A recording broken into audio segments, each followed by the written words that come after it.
Hello everybody, it's the Historical Gamer once again, and today we're going to be returning to War in the Pacific, Admirals Edition, our play-by-email game with XTRG, where we are playing as the Allies, and XTRG is playing as the Axis. We are nearing February of 1942. Things are going, I don't know if they're going well or not, but they're certainly going. The Japanese have been pressing pretty hard in the South Pacific. They're probably about to take the island of New Caledonia off the Australian coast. But they're also beginning to press in the Dutch East Indies here, and we can see this patrol gunboat, the Surabaya, locates and destroys 2 mines near Batavia. All right, good job for you, sir. Additionally, we have some... Oh, my goodness, I'm just blanking right now. So the Japanese have been pushing in the South Pacific. They're now driving toward the Dutch East Indies. I don't know if that means the South Pacific drive is put on pause, but I have noticed a big shift of Japanese naval assets away from the South Pacific, or at least in the direction of the Dutch East Indies, which is kind of unfortunate because we've been fueling the Australian economy entirely with Palembang oil and fuel, which has been great for us because we've gotten like 200 to 300,000 fuel out of the Dutch East Indies and into Australia. It also means that the Japanese haven't been going super aggressive towards some of these oil fields, but we have noticed they've started going toward the island of Celebes, and there's a lot of Japanese naval activity around that island. So this could be the precursor to the eventual push on Java and the all-important Sumatra. Meanwhile, we did set up an anti-submarine task force after losing a tanker near Oosthaven, headed by the British destroyer Jupiter, which is depth charging the hell out of this I-153 here. Not getting a lot of hits, though. It's doing a little bit of minor damage, but nothing really serious here. And you can see they put 5 hits, but the Japanese sub does appear to have survived. The I-160, another sub in the same area. The Japanese seem to have a lot of submarines in this area. It looks like there's 3 subs here. Puts a torpedo into the Surabaya, the patrol gunboat.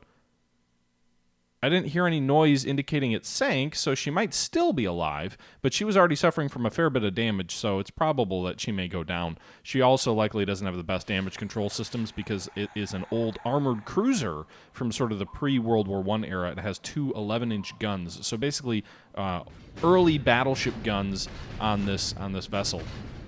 Meanwhile, Japanese destroyers are dropping depth charges on our submarine near Kendari, the SS Perch. We'll go ahead and fast forward through this. We don't need to watch this. 4 hits, doesn't look like serious damage. There is a amphibious craft there. Japanese are also landing troops here near Buna. That is a large landing party here. It looks like the Japanese 56th Infantry Division here is landing at Buna on the coast of New Guinea, so they may be starting their drive toward Port Moresby, certainly toward the eastern coast of New Guinea, and starting maybe that a little bit earlier than historical, but nonetheless, we don't have any troops there, so they're going to I mean, even if we had troops there, a division's going to overrun anything that we might have feasibly in the region. Meanwhile, just kind of getting toward the air phase, Buna's going to fall. There's no troops there. But we do have a reasonable number of troops in Port Moresby. Not enough to withstand a division, though. That's for sure. Meanwhile, we're moving into the air phase here. Okay.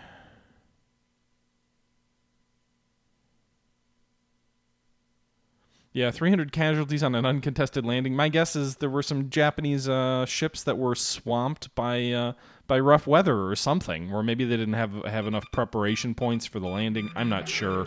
Maybe the landing craft smashed itself on a reef that they didn't know was there.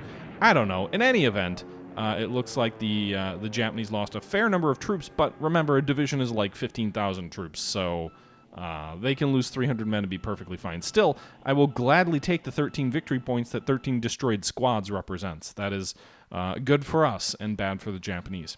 Meanwhile, early phase of recon, not a lot going on. Oh, looks like we're going to have a big air battle here over... Where are we fighting? We're not even over Changsha. I thought I sent the Flying Tiger south toward Changsha, but it looks like the Japanese are running a fighter sweep over our airbase of the Flying Tigers here. And they've got 27 Oscar Ki-43 1C Oscars going up against the H-81A3s of the Flying Tigers. The Flying Tigers are definitely outclassed from a maneuverability perspective. The Flying Tigers do have a slight advantage in terms of firepower, but we'll see how this plays out. I'm going to fast forward through here. Whoa, this thing blew up into a much larger battle than I was expecting. Looks like all 27 Oscars engaged, 20 Flying Tigers. We lost 6 Flying Tigers without doing any damage. Ugh, that's a rough loss. Another fighter sweep over the same base here, 9 versus 2. We'll fast forward through that.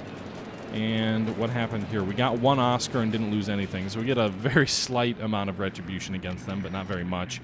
Meanwhile, Japanese naval bombers, looks like they might be flying out of Clark Field, or at least in the direction of Clark Field, continue to hit sort of mine layers near Bataan. I'm kind of hoping that maybe he'll tire of bombing these tiny little ships and wasting supply going after really not valuable ships, because I do still want to try and sneak 600 supplies on a patrol gunboat and 1,700 supplies on a small cargo ship into Bataan if I can.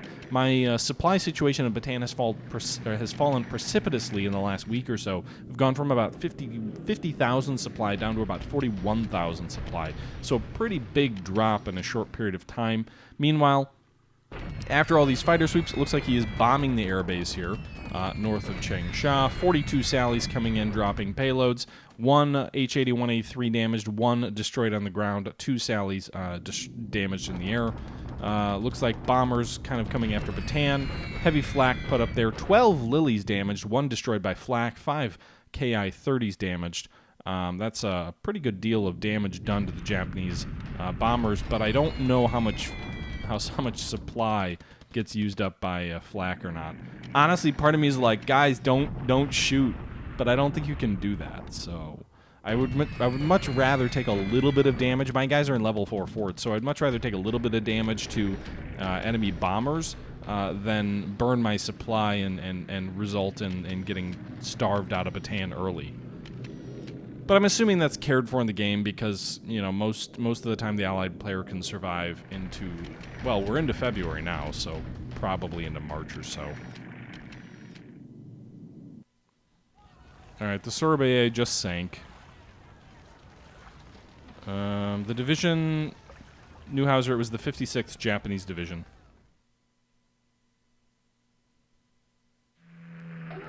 Your cat is named Oscar, Badalin? I mean, 300 lives in a modern military context is a lot, but in World War II on the Japanese side, that's like, you know, shrug of the shoulders.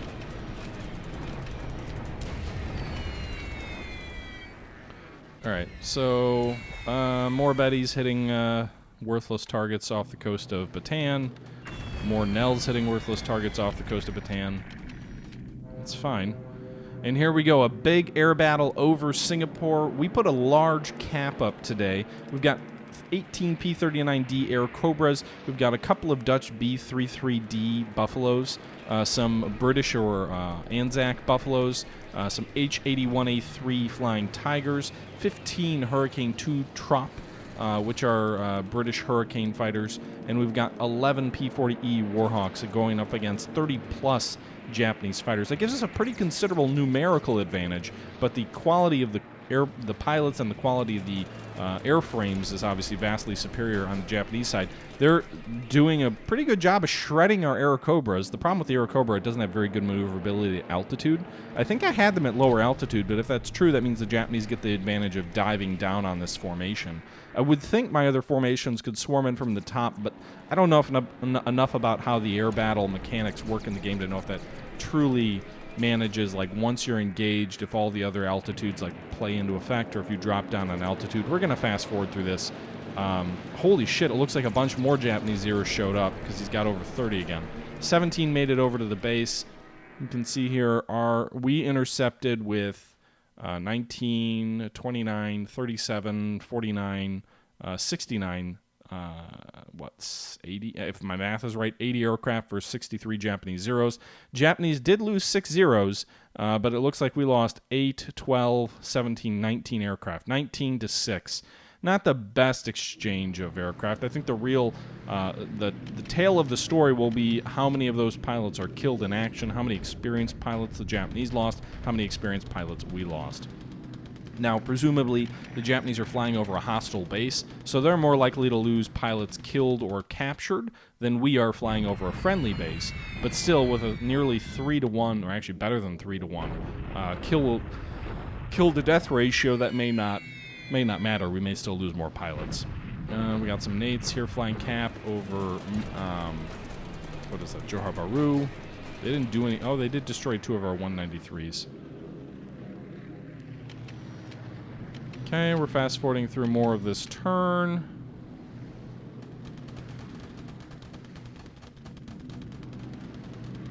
That was a lot of fucking zeros.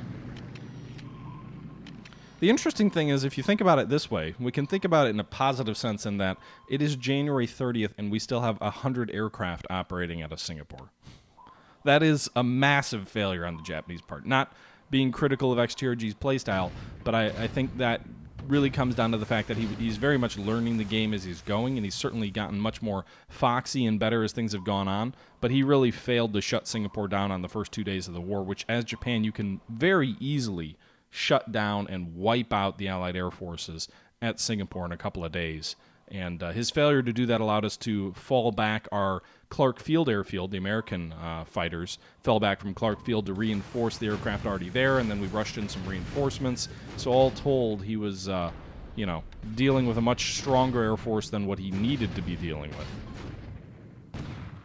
Japanese continuing to unload cargo at Manado on the eastern tip of Celebes. They've already taken Kendari. There's a lot of naval vessels moving in and around that area. That's going to do it for that air operations phase. We might be moving into the... Yeah, we're moving into the land attack phase here, so... looks like another Japanese bombardment attack at Changsha. I'm going to try and fast forward through that, because these things take for fucking ever. And the land could there be anything less interesting to watch than the land combat in this game? The air combat is pretty interesting, actually, because you see, like, aircraft diving, bouncing, things like that. Naval combat's pretty interesting. Land combat is just like...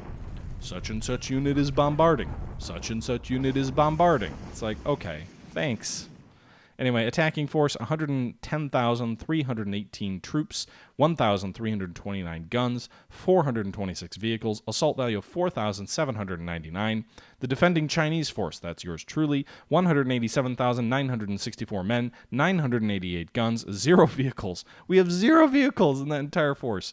Japan loses 220 men, 2 squads destroyed. We lose 204 men, 7 squads destroyed. But the glorious thing about how this game works is the game is like, hey, China, you got a lot of fucking men. So for every squad that you lose 1/6 of a victory point. Whereas for every squad the Japanese lose, they lose 1 victory point. So the Japanese lose 2 victory points there. We lose 1 and 1/6. That definitely gives us the victory in that bombardment. Although it's pretty clear if he keeps reinforcing the troops here at Changsha, it's not going to be a battle we can win. And we've got to be very careful because we've got such a large portion of our defense. Basically, this is our entire strength of our southern and central armies. Not the entire strength, but a huge portion of it, probably like 75% of our southern and central Chinese forces. We need to make sure that we don't get just completely obliterated, which means probably hanging out at Changsha for long enough to keep him tied down, but then pulling out before a decisive engagement can occur, or at least that's my thought. So far, the bombardments haven't been too bad. Meanwhile, a bombardment attack at Wenkao, so I'm not really worried about that. Japanese actually lost casualties. We lost nothing. The Wenkao heroes continue. Japanese deliberate attack at Purching. That failed last turn. This turn, they managed to get 3-1 assault odds in their favor. They lost 1 squad destroyed, so did we, but we lost 20 disabled versus only 2 of theirs. 178 to 42 casualties. That unit's going to get pushed back in relatively short order. And interestingly enough, he's moved over to a bombardment attack at Nomaya. Perhaps he's realized that if he keeps launching shock or deliberate attacks, he's not going to get anywhere because his troops are too disorganized. So at the end of the day, he decided to launch a bombardment attack at Nomaya, probably resting up some of his other forces for an attack tomorrow. But nonetheless, bombardment attack destroyed 1 non-combatant and 1 engineer squad, 1 combat squad disabled, 34 casualties on our end, nothing on his end. So that was smart on his end. It'll be interesting to see if he immediately goes to a deliberate or a shock attack tomorrow, or if he continues to bombard for another day or 2 until his troops are fully rested and ready for another attack. Meanwhile, an attack at Manado by the Japanese reduces the fortifications there to level 1. It doesn't succeed, but it does reduce the fortifications, 67 to 175 casualties. The Dutch are not going to give a very good account of themselves in the entire DEI. That's going to fold like a deck of wet cards or something as soon as things start to really get... And as soon as he starts to press in the Dutch East Indies, things are going to fall apart pretty rapidly. So, what? XTRG is giving me false hope that I can win? False hope that I can win where?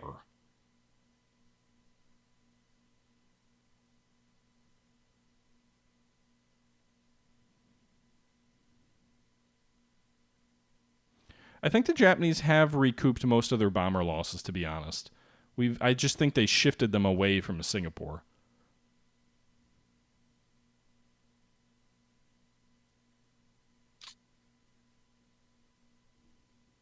The battling bastards of Nomaya. Yeah, they definitely are.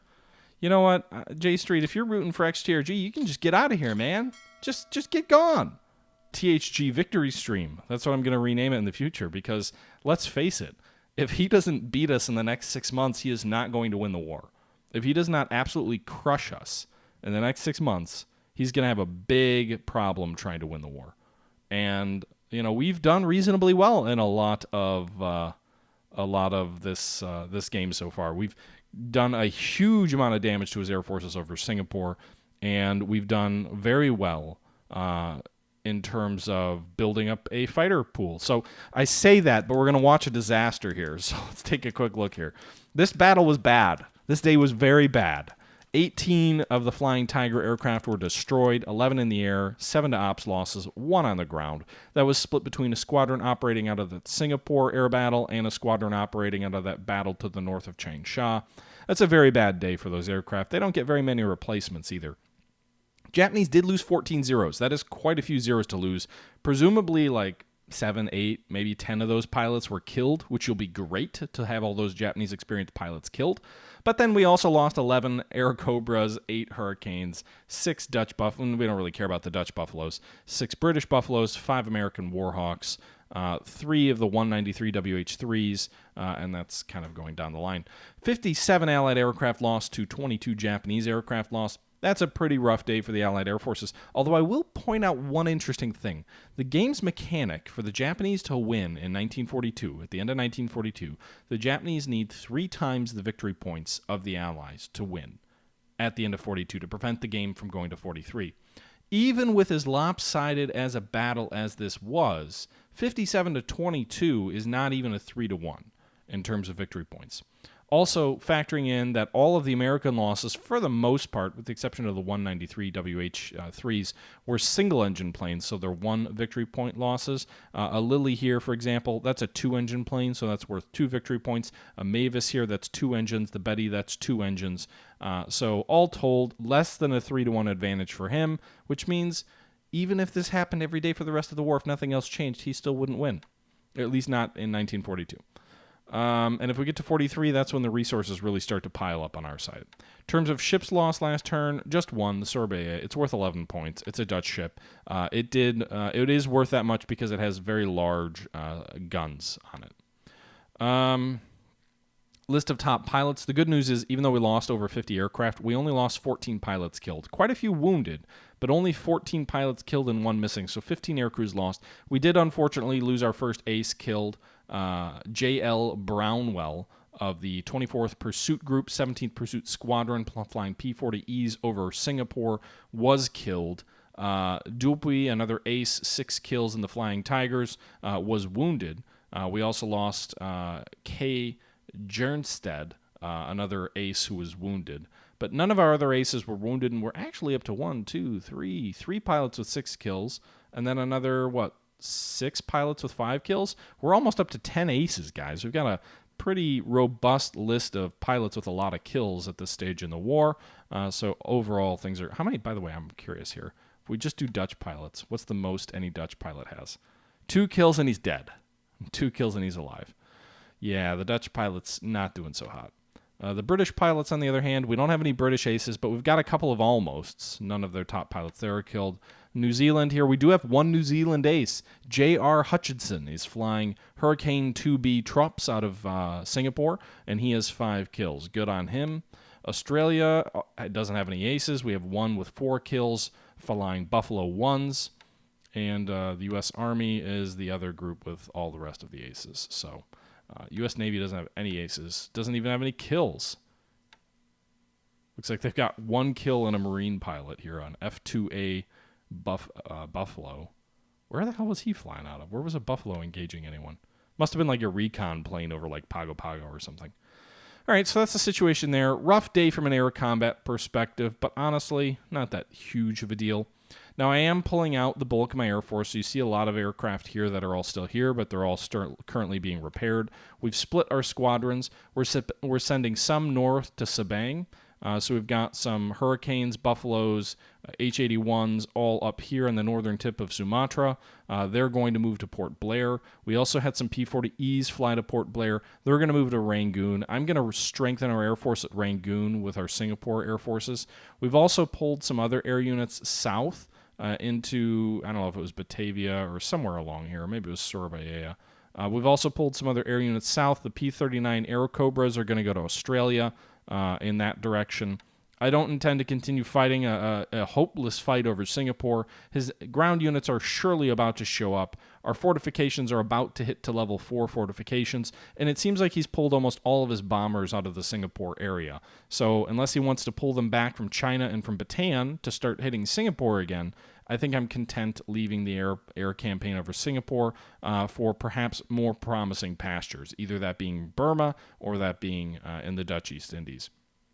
The Dutch East Indies as an eventual evacuation route to Australia. That wasn't actually my intent originally, but in any event.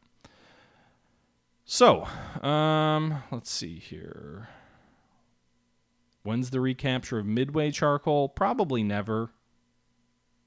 Midway's really not that important.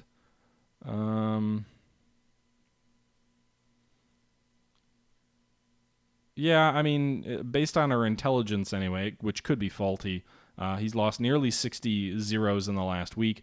That being said, he probably is able to produce like 150 to 200 zeros a month. Because of the way the game works, the game definitely gives Japan a massively larger ability to replace aircraft than they did historically. The real way you beat Japan is not by destroying aircraft. The real way you destroy Japan is by destroying trained pilots. And so the A6M2 losses are probably worse in the sense that those are some of his best pilots than they are in the sense that you are doing serious damage to the number of airframes he has available.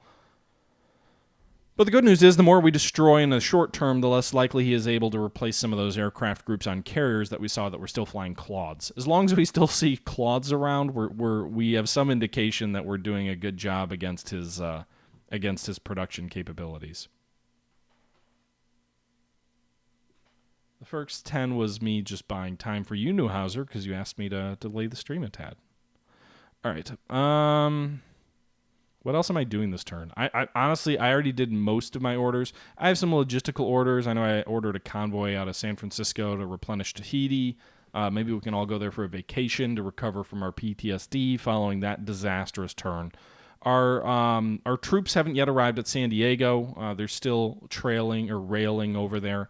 I have issued some orders to a few units near Saingatan here to the west of Changsha to add another 400 or so assault value to the defense here and work on the defenses here, because the one thing I'm a little worried of is if he brings this force here and he brings it north toward this rail junction and then crosses the river at Sigatan, he could threaten to cut off Changsha from the rear, which would be a disaster. So we are going to reinforce the town of Saingatan. The town of Hengyan is less critical because there's a good road network to the northeast to allow the troops at Changsha to escape. Additionally, we also already have over 500 assault value, 2 good cores there, and it's already level 3 fortifications, which tells me that it's unlikely the Japanese would break through in one turn. We also do have 1 Chinese corps to the west that's guarding the flank there that can move over and immediately bring their strength up over 700. We are pulling the Flying Tigers out of Changthe.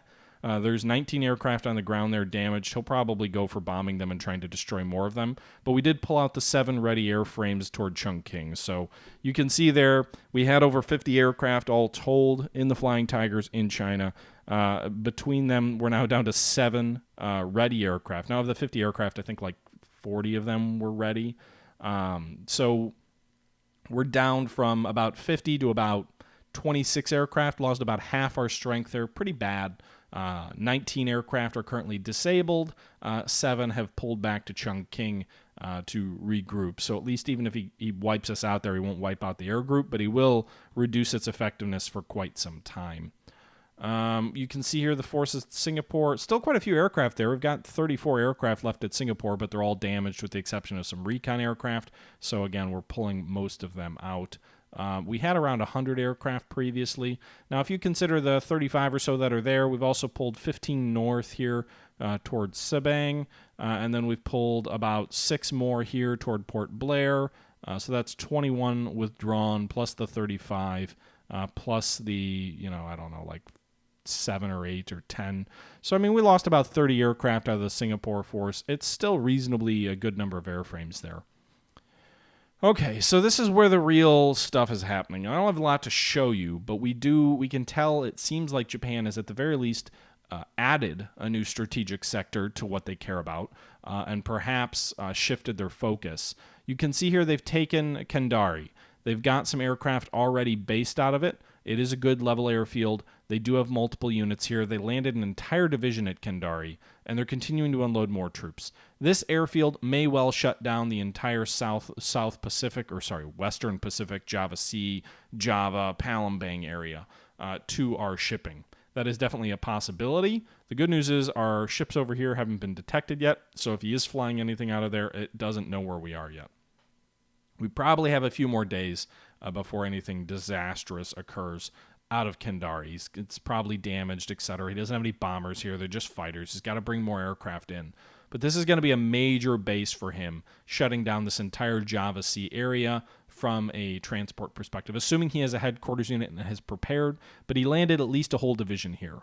Meanwhile, in addition to that, we've got some more ships moving west, probably to Kendari. We've got 4 more task forces over here to the east. One is just one ship. We don't know if it's a sub or not. Another is some light transports or submarine chasers or something, but it could be something else. They're moving west in this direction.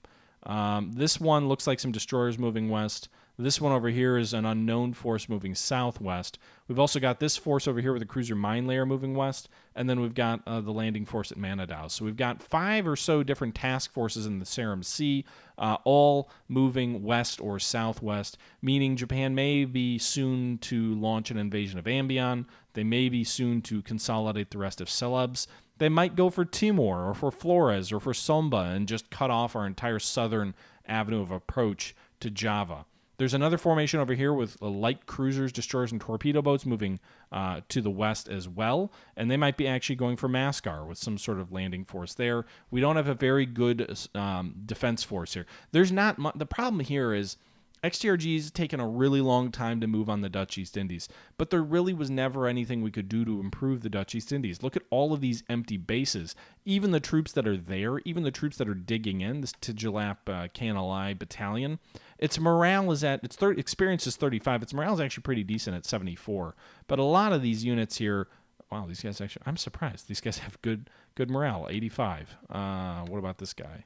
58.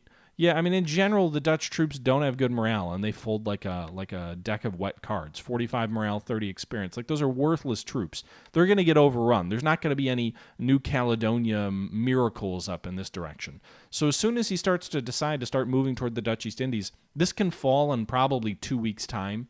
If he really dedicates his time and effort toward it. Maybe not Surabaya. We've been digging in here for a while. We've been really trying to build up our fortifications. We're up to level 3, about halfway to level 4. Batavia is also at level 3. We can probably have a couple of holdouts there, but honestly, the Dutch East Indies, if he makes a serious effort for it, could all be in Japanese hands by mid to the end of February. Which means as we move into March, then we'd be pretty much at the historical Japanese conquests. The real question is just how much we can delay him. The problem is with the forces at our disposal, Singapore is our best chance to delay him. We don't really have a good chance of delaying him pretty much anywhere else. Palembang's the hope. We haven't done really like Fortress Palembang sort of gamey strategies that a lot of people recommend. It's just not something that we've done. I should change these guys to combat, or actually maybe to training. But that's the situation as it is right now. These guys also. We reinforced Palembang with a large battalion from another base. which should help a little bit, but I didn't want to cheese the game too much. So anyway, that's the situation right now in the sort of Western Pacific or in the Dutch East Indies. Meanwhile, in the South Pacific, we obviously saw the landing of an entire division at Buna, so maybe the impetus of his assault has shifted further north. Remember, he did land a division at Rabaul at one point. And we've also got some other vessels here moving southwest, so moving in this direction, perhaps to support the invasion of Buna, perhaps to swing around and hit Port Moresby. We don't know. We do have 185 assault value at Port Moresby. Again, not great morale or experience. These are some Indian troops here. We've got a Australian battalion, I think of mostly militia. Actually, no, these are regular infantry, but poor morale and not very good experience. Still, we're almost to level 3 fortifications, which should help against any amphibious assault. And any overland invasion from this division from Buna toward Port Moresby is going to take quite a bit of time. We have a few reinforcements on the way to Port Moresby, about 14 assault value in those companies, and the D company here about another 9. So about 23 additional assault value. That'll get us to around 200 assault value at Port Moresby with level 3 forts. Nothing else that we've seen in the South Pacific. He's moving toward Nomaya, we know that, but he hasn't moved anything else. There's one force here of a patrol boat moving west, but nothing else really serious in the area. We also do have some troops on their way toward Norfolk Island, an American Combat Engineer Regiment, which is going to land at Norfolk and build up some fortifications here to help put at least a little bit of a speed bump between XTRG's New Caledonia invasion and New Zealand to try and keep the sea lanes a little bit open there. We've got other ships moving around here. We've got some ships unloading at Pago Pago. Not a ton else happening here. Our carriers are on the way to New Zealand. You can see the Lexington, Saratoga, Yorktown, Enterprise are all on their way. All still in relatively good shape. Haven't been using much fuel. Task Force is reported as undetected, and it is moving west. It'll be there in, I don't know, less than a week. It's made good progress. It's probably about halfway there. Trailing the convoy somewhere is a replenishment task force with about 20,000 fuel. We've got about 50,000 at New Zealand as well. And maybe we'll move the force to Australia there to be a little bit more secure. We're reinforcing the island at Christmas Island to be a little bit of a stopover point for some of our convoys. Pearl Harbor continues to be Pearl Harbor, and we've got a lot of other logistical convoys moving around. We do have one task force of Canadian troops moving to Seattle, the 2nd Canadian Scottish Battalion, which is then going to allow us to form up a brigade in Seattle once that arrives. Additionally, we're approaching 400 political points, which should be nice. Where's Fort Ord? Fort Ord is somewhere around here. Here it is. So we're trying to build the Americal Division. We can't do it quite yet. But we've got 2 of the regiments that form the Americal Division are on their way to San Diego. And then the 3rd Regiment, the 164th Infantry Regiment, is at Fort Ord. Unfortunately, it's very expensive, 711 political points to change its headquarters unit, but we're working our way there. We'll be at over 400 political points next turn. Meanwhile, aircraft are moving into San Diego as well. We got some P-40s and other things like that. My intention here, once we get more of these regiments here, is to load up some of these regiments and start placing them on different islands in the South Pacific to keep Australia safe. Meanwhile, the 7th Australian Infantry Division up here at Aden is going to be the Desert Rats, 6th Australian Infantry Division, a division consisting of some of the very best and most experienced troops that we have, will be loaded on transports at Aden as soon as they pack up themselves into strategic mode. That'll be 2 more days. Meanwhile, in the Burma theater, we have some units here that are forming up. It's at Pegu, right? Yeah, so we've got elements of the 1st Burma Division, which will be ready to form into a division here in just a couple days. All of the other units are in move mode. We need to wait 1 day for the 1st Burma Brigade to unpack itself because it just arrived via rail. Once it does that, we'll go ahead and turn it into an infantry division. That infantry division will have 172. That'll be 24 or 225, 250, 60, 80, 90. So almost 300 assault value in that division. And then we will move that division forward here to try and knock out this force here, about 6,000 Japanese troops just to the east of Pegu. We're assuming they're one of the Thai infantry divisions that the game gives the Japanese at the start. Not very good troops. Definitely something that we could do some damage to if we can bring a strong force. Once we merge a lot of these troops into the 1st Burma Division, we can bring the BFF Brigade as well. We can bring almost 400 assault value here. It's good terrain to attack. It's not jungle, or it's not like mountain terrain. Might give them a slight advantage. Might be jungle terrain. But we should be able to wreck this division, drive them back, all before additional reinforcements can arrive from Singapore. It does look like he's moving some troops toward Tavoy to knock out this base force unit that we have there. He might want to use Tavoy as an airfield. It's got a level 4 airfield, which kind of sucks because that's a really big airfield. He can base Betties out of here and probably shut Rangoon down if he brings the right supply forces. Oh, fuck. Rangoon is toast if he gets bombers at Tavoy. That's a really good base to shut Rangoon down. That's another reason I'm moving my fighters up from Singapore, is to give a little bit more strength to Rangoon. But, of course, if he bases 60 zeros out of here, there's not much I can do except die. We might have to pull our defense back into central Burma at that point, but that's probably a couple weeks away. Anyway, he hasn't advanced into Singapore yet. He has advanced into Bataan. It says 0 troops there, but that's obviously bullshit. He's got 10 units there.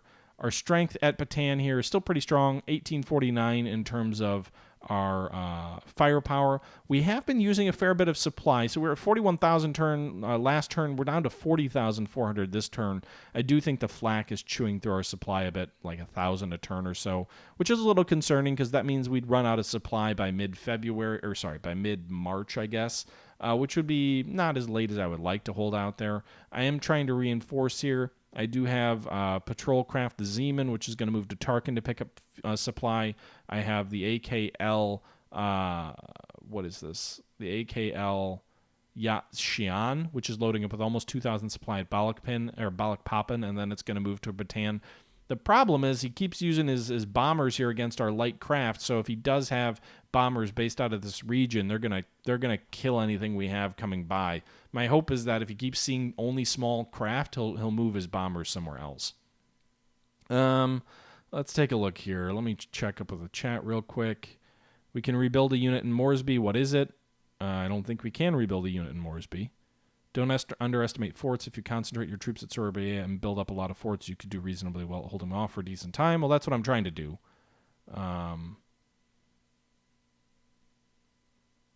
Put the Dutch troops in rest training while you wait for the invasions. That's a good call. I will make sure we do that. We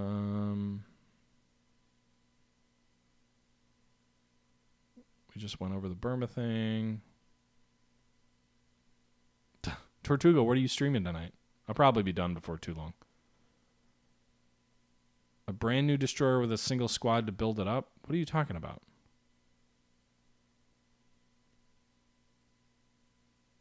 Because battling, he had carriers there. I can't use land. He had 50 fighters, and I think it was 50 Val dive bombers based off of his light carriers in the Dutch East Indies. That's why I didn't send my surface task forces to attack. Okay.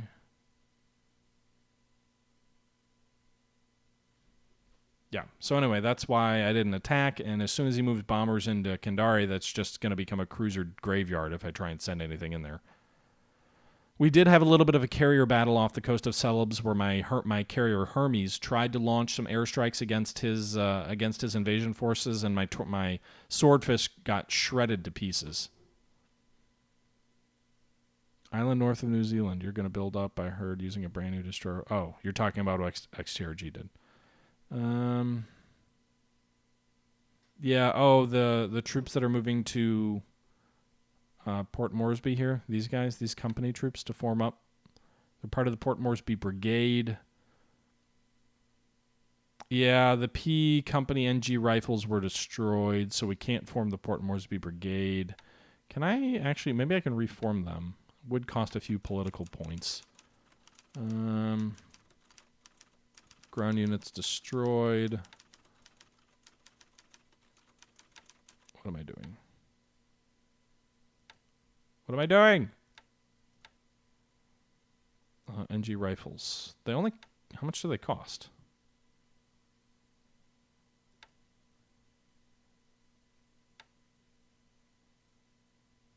They cost 1? They're going to reform in Sydney, which is the problem. I won't even be able to get them there. Lame.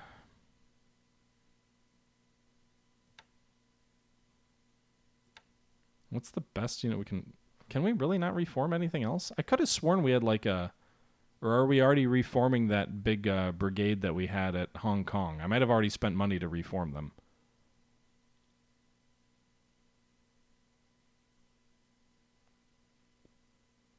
Yeah. Not a lot of interesting things here. Even if we go to all units, even restricted units, there's still Rifles of Canada Battalion. They were destroyed.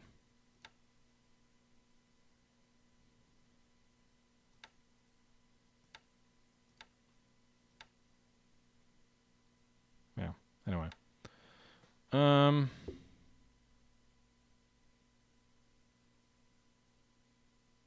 Yeah, I left some units that were Australian in Singapore. There's a few that are stuck there. Anyway, I think that's about it for this turn. I know, our carriers, we already showed that. I don't have a lot else going on. I've already issued most of my orders off map. I'll go ahead and switch some of these Dutch troops over to rest after the stream, but there's no reason to make you guys suffer through that. I think that was a pretty good summary of the situation here. Not a lot else going on in China at the moment that we can tell, other than, the stuff going into Wencao, Puqing, and then Changsha. So this will probably be a relatively short stream. If any of you have any other questions, please let me know. But yeah, I don't think Admiral, it's certainly possible that he could rout us and run rampant throughout the Pacific and we could end up losing in 42.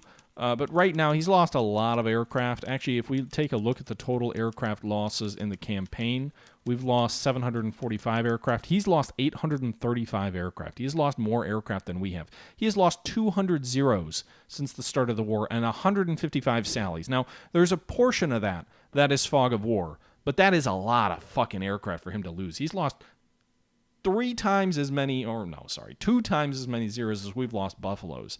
He's also lost 76 Bettys, which are worth 2 victory points each. That's more than we've lost Warhawks. Granted, we have lost 62 of the Flying Tigers, which is pretty bad, but he's lost 61 Babs, 60 Nels. He is losing a lot of aircraft in this campaign, which is going to make it harder for him to get to the victory point totals he needs.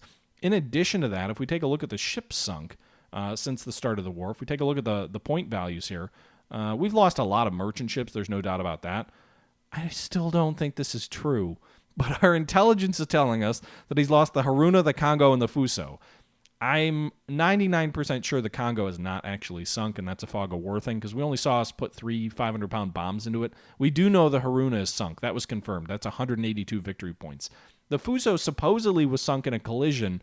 I don't know how we heard about that. That was a few turns ago. That's got to be rumor.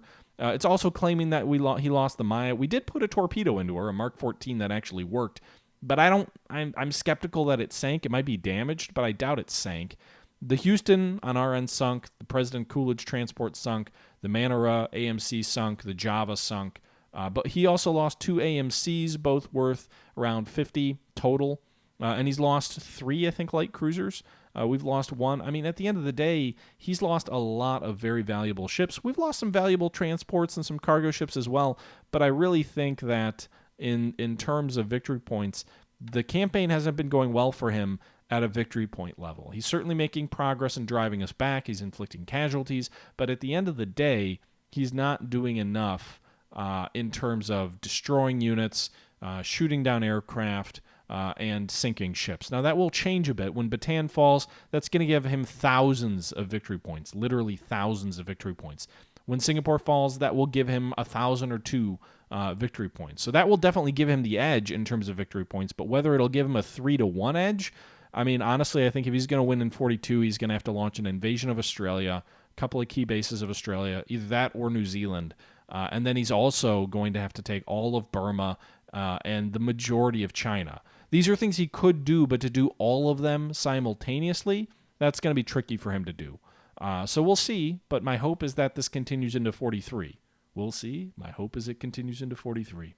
With that being said, that's going to do it for this stream and this episode. I appreciate everybody tuning in. Crossington, thank you for the follow. I saw you followed a little while ago. Gamer1745, you followed earlier in the stream. Thank you as well. And for everybody else who continues to show up and support the stream, thanks a lot, guys. I do appreciate it. I hope you guys continue to enjoy. And until next time, this is the Historical Gamer saying, I would send you over to Tortuga's stream, but he doesn't stream on Twitch, so I can't have you all pushed over to his. I could send all of you over there so that you just show up on his stream, but because he streams on YouTube, sorry, man. Until next time, this is the Historical Gamer saying thank you for watching, and I'm out.